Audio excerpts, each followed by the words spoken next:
এখানে ভিড় দেখো, খালি রথ দেখার। ঠিক আছে, এখনো লোক আসবে, ক্রাউডটা খালি দেখো বাকি আছে। কিছুক্ষণ আগে গরুর গাড়ির মতো যাচ্ছিল। এখন বাজে ঘড়িতে 12টা 12। আমার আগে থেকে কোনো ঘর বুকিং ছিল না, মানে অন স্পট বুকিং করবো। পুরো মলের মতো একবার টিকিট কাউন্টারটা কটকের। বালেশ্বর থেকে 2 মিনিট হল দিয়ে তো পাঁশকুড়া জংশন। আজ হয়তো ট্রেনে না গেলে হয়তো আমি দেখতে। তো বেরিয়ে পড়লাম, চলো রাস্তায় যেতে যেতে কথা হবে। টোটোয় বসে পড়েছি, এবার যাবো স্টেশনের দিকে। চলে এসেছি এই মুহূর্তে ডানকুনি থেকে আমি ট্রেন ধরে যাবো হচ্ছে হাওড়া থেকে আবার আমাকে যেতে হবে শালিমার থেকে আমার ট্রেন রয়েছে 120/24 হাওড়া রাঁচি পাটনা জনশতাব্দী এক্সপ্রেস চলে গেল।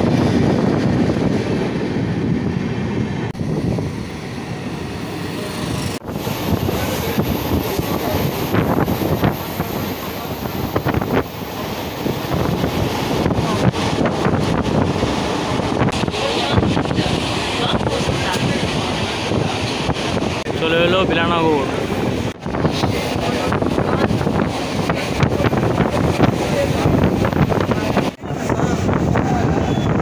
ট্রেন ছেড়ে দিল বেলুর থেকে। লিলুয়া একটা সিগন্যালে ট্রেন দাঁড়িয়ে পড়েছে, পুরো কালো মেঘ হয়ে আছে একবারে। হাওড়া বর্ধমান যে কড সেটা দাঁড়িয়ে গেছে লিলুয়া থেকে সিগন্যাল ছাড়লে তারপরেই পৌঁছবে হচ্ছে হাওড়ায়। তো দেখা যাক কখন ছাড়ে। লিলুয়া থেকে ছেড়ে দিল, মুষলধারায় বৃষ্টি হচ্ছে, সামনে রথ।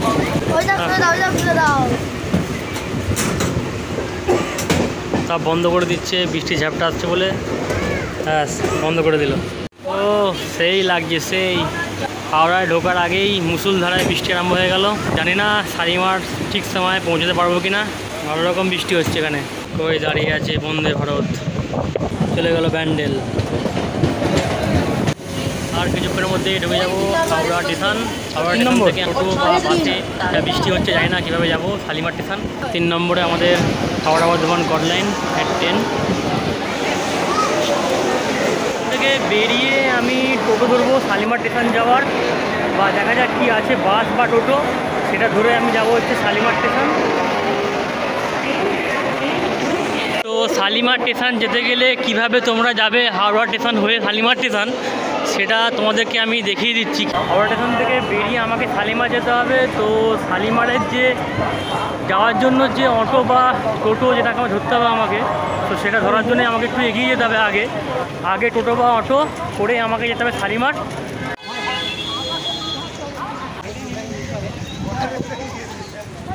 বলছি শালিমার যাব আমি, টোটো পাবো থেকে শালিমার স্টেশন যাবো, টোটো বা অটো পাওয়া যাবে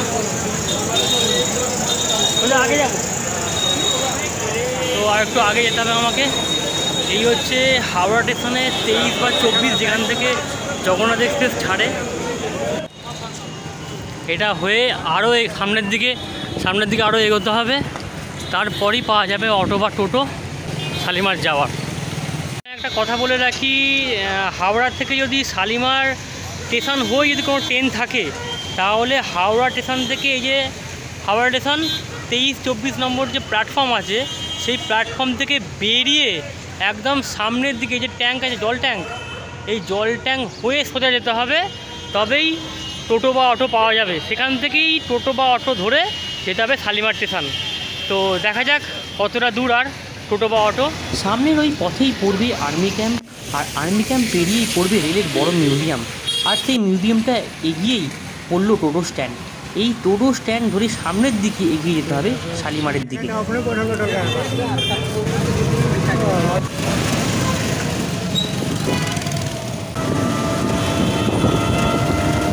চললাম শালিমার স্টেশনের দিকে, সামনে পড়লো এই দ্বিতীয় হুগলি ব্রিজ।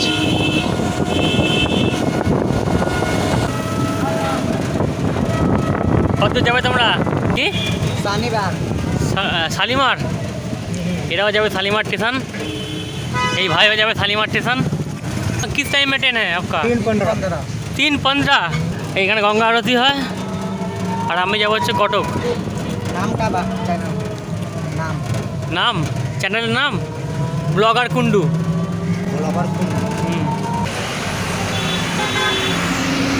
তো আমি নেমে পড়েছি এখন শালিमार স্টেশন। এই পেছন দিকে অটো স্ট্যান্ড, এখানে দাঁড় করা হচ্ছে। সামনে যেহেতু কাজ চলছে তো তাই জন্য হেঁটে এখান থেকে সোজা গিয়ে আবার বাঁ দিকে টার্ন নিতে হবে। দেখা গেলে ভাইদের সাথে। तो आप सबका नाम क्या है? आपका नाम? अरे हमारे इधर ना आपका नाम? कुंदन। पटेल भाई के साथ आलाप हो गया है। ये सब लोग जाएगा उड़ीसा में और हम भी उड़ीसा में जाएंगे। तो ठीक है चलते हैं। शालीमार स्टेशने एक्चुअली पेछन दिक दिए ढुकलाम जेहेतु रास्ता काज चलছে। सामने ही शालीमार स्टेशन চলে এলো। শালিমার, লোকমান্য তিলক। অনেকে এদিক দিয়ে চলে যাচ্ছে কিন্তু এদিক দিয়ে গেলে অনেক সময় কেস ফাইন হয়ে যেতে পারে। তো আপনারা এদিক দিয়ে যাবেন, যেটা প্রপার রাস্তা সেই প্রপার রাস্তা দিয়ে যাওয়া উচিত। কেননা এদিক দিয়ে গিয়ে অনেক সময় ফাইন টাইন করে দেবে সিআরপিএফ করলে ফাইন হয়ে যায়। তো দরকার নেই, এদিক দিয়ে আপনারা যাবেন। তো চলে এসেছি শালিমার স্টেশন। আর কিছুটা পথ এই সামনেই সব গাড়ি দাঁড়িয়ে রয়েছে। আমরা এসেছি পেছন দিক দিয়ে অ্যাকচুয়ালি ঢুকেছি শালিমার স্টেশন। আর যেবারে পুরী গেছিলাম আগেবারে এদিক দিয়ে ঢুকেছিলাম আমি। তো এই সামনে হচ্ছে এই শালিমার স্টেশন। এই হলো আর কিছুটা গেলে শালিমার স্টেশন ঢুকে যাব। তো শালিমার থেকে আমার ট্রেন রয়েছে 3:55 Howrah Secunderabad AC superfast express. আমি যাব কটক। তো যেহেতু 3:55 রয়েছে আর এখন বাজে 2:45, সেহেতু আমি এখানে একটু ওয়েট করলাম ওয়েটিং রুমে। এখানে ওয়েটিং রুমে ওয়েট করতে ঘন্টায় 24 টাকা করে নেয়। চাইলে এখানে তোমরা ওয়েট করতে পারো, যদি টাইমের আগে যদি পৌঁছে যাও স্টেশনে তো এখানে ওয়েট করতে পারো। এই ওয়েটিং রুমে 24 টাকা করে নেয়, ঘন্টায় 24 টাকা। তুমি যতক্ষণ থাকবে সেই অনুযায়ী চার্জ লাগাবে। আর এখানেই রয়েছে, এখানে খাবার দাবারের ভেতরে একটা স্টল রয়েছে। তুমি চাইলে জল, তোমার যেটা খাবার প্রয়োজন সেটা তুমি নিতে পারো। শালিমার সেকেন্দ্রাবাদ এক্সপ্রেস এই 1 নম্বরে দিয়ে দিয়েছে। এবার চলে এলাম, যেহেতু আমার ট্রেন প্ল্যাটফর্মে দিয়ে দিয়েছে কিন্তু এখনও ট্রেন আসেনি। তো তার জন্য আমি আবার ওয়েটিং রুমে চলে এলাম, একটু বসে রেস্ট নেবো, তারপর আবার বেরোবো। তো দেখি আর 15 মিনিট ওয়েট করি, তারপর যাব। B7 মিডিল 13 সিট নাম্বার আমার। আর আমি যাব কটক। তো উঠলো বাই, তো কটক যাই।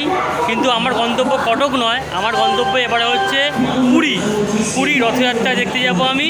এখন বাজে 3:42, এখনও ট্রেন আসেনি। 1 নম্বর প্ল্যাটফর্মে ট্রেন দিয়েছে, দেখা যাক কখন ট্রেন দেয়।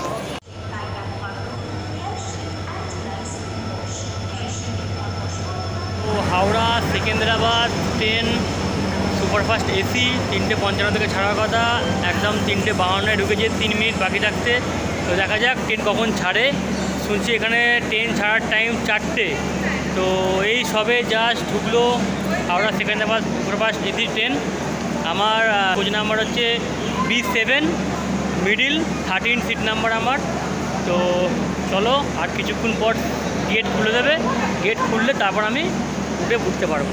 তো গেট খুলে দিয়েছি, এখান থেকে আস্তে আস্তে লোক উঠবে। এবার রয়েছে B7 13, আমাকে আর একটু এগোতে হবে। সিট পেয়ে গেছি, 13 সিট পড়েছে আমার মিডিলে। 3:55 তো ছাড়ার কথা ছিল, 3:55 বেজে এখন 4:11 বাজে। তো দেখা যাক ট্রেন কখন ছাড়ে। 4:34 ছাড়লো শালিমার সেকেন্দ্রাবাদ সুপারফাস্ট এক্সপ্রেস সেকেন্দ্রাবাদের উদ্দেশ্যে। নির্ধারিত সময় থেকে প্রায় 34 আর 5 39 40 মিনিট লেটে।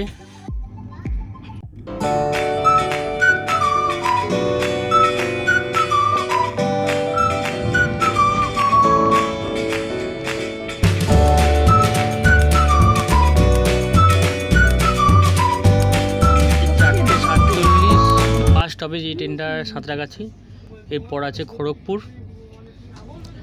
তারপর বালেশ্বর, তারপর হচ্ছে কটক। 4টে স্টপেজ দেয় এই ট্রেনটা। ট্রেন ছেড়ে দিল খড়গপুরের উদ্দেশ্যে। খড়গপুর ঢোকার টাইম হচ্ছে 5:35 বিকেল, কিন্তু এখনই প্রায় বেজে গেছে 5টা। এখন খড়গপুর কখন ঢোকে দেখা যাক। এখন আমার দাঁড়িয়ে গেল ট্রেন খড়গপুর যাওয়ার দিকে। সাঁতরাগাছি থেকে ছেড়ে খড়গপুরের দিকে আবার ট্রেন ছেড়ে দিল। খড়গপুর ঢুকতে কতক্ষণ টাইম লাগে? এমনিতেই প্রায় নির্ধারিত সময় থেকে 40 থেকে 50 মিনিট লেটে যাচ্ছে এই শালিমার সেকেন্দ্রাবাদ সুপারফাস্ট এক্সপ্রেস। তো সাঁতরাগাছি ঢুকেছে প্রায় 40 থেকে 50 মিনিট লেটে। আর খড়গপুর ঢোকার টাইম 5:35, এখন বাজে 5:10। দেখা যাক খড়গপুরে 5:25 ঢুকতে পারে কি না। বাইরের প্রকৃতির সৌন্দর্যটা একদম অসাধারণ লাগছে। এখন বেশ ভালো স্পিড নিয়েছে। কিছুক্ষণ আগে গরুর গাড়ির মতো যাচ্ছিল, তো গাড়ি যায় তার মতো এখন যাচ্ছে। তো এখন সবাই মেচেতে ছাড়লো, এখন বাজে 6টা বাজতে 7 মিনিট বাকি, এখনও ট্রেন পাঁশকুড়া জংশনে ঢোকেনি। আর কিছুক্ষণের মধ্যে ট্রেন ঢুকবে পাঁশকুড়া জংশন। তো সেখান থেকে পাঁশকুড়া জংশন থেকে ট্রেন খড়গপুর যেতে আরও 60 কিলোমিটার লাগে। দেখা যাক ট্রেন কতক্ষণে ঢোকায় খড়গপুর জংশনে। দারুণ লাগছে প্রকৃতির এই দৃশ্য, আজ হয়তো ট্রেনে না গেলে হয়তো আমি দেখতে পেতাম না। ওইদিকে পুরো কালো মেঘ হয়ে আছে আর এদিকটা সাদা মেঘ।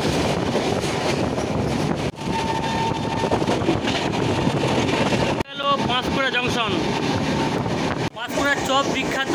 তো ট্রেন পাঁশকুড়ার জংশন ছেড়ে দিল, ট্রেন যাচ্ছে গিয়ে খিরাইয়ের দিকে, যেখানে ফুল বিখ্যাত খিরাইয়ের। আর খিরাই ক্রস করে প্রায় 60 থেকে 65 কিলোমিটার পর হচ্ছে খড়গপুর জংশন। নির্ধারিত সময় থেকে ট্রেন প্রায় 35 মিনিট হেঁটে চলছে।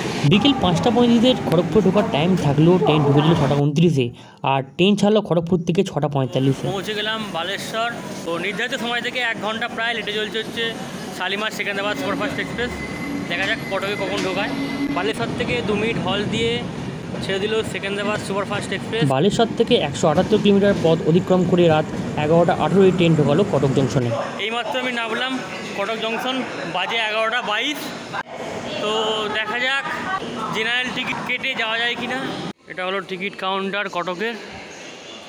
দারুণ, মনে হয় যেন মলে ঢুকেছো, পুরো মলের মতো একবার টিকিট কাউন্টারটা কটকের। এই হলো টিকিট কাউন্টার। এখন বাজে ঘড়িতে 12টা 12। তো 12টা 10-এর টাইম ছিল বৈদ্যনাথ ধাম এক্সপ্রেসের, কিন্তু সেটা এখনও পর্যন্ত আসেনি, জানি না কখন ঢুকবে। এইমাত্র অ্যানাউন্স হলো কটকে ঢুকছে 18-450-এর বৈদ্যনাথ ধাম এক্সপ্রেস, যেটা পুরী যাবে। তো সেটা করেই আমি আজকে যাব পুরী। চাই বলুন, আমি ট্রেন ধরবো বৈদ্যনাথ ধাম এক্সপ্রেস, আমাকে লিফটে করে নেমে যেতে হচ্ছে। এত সুবিধা আর কোথায় পাবেন বলুন কটক ছাড়া।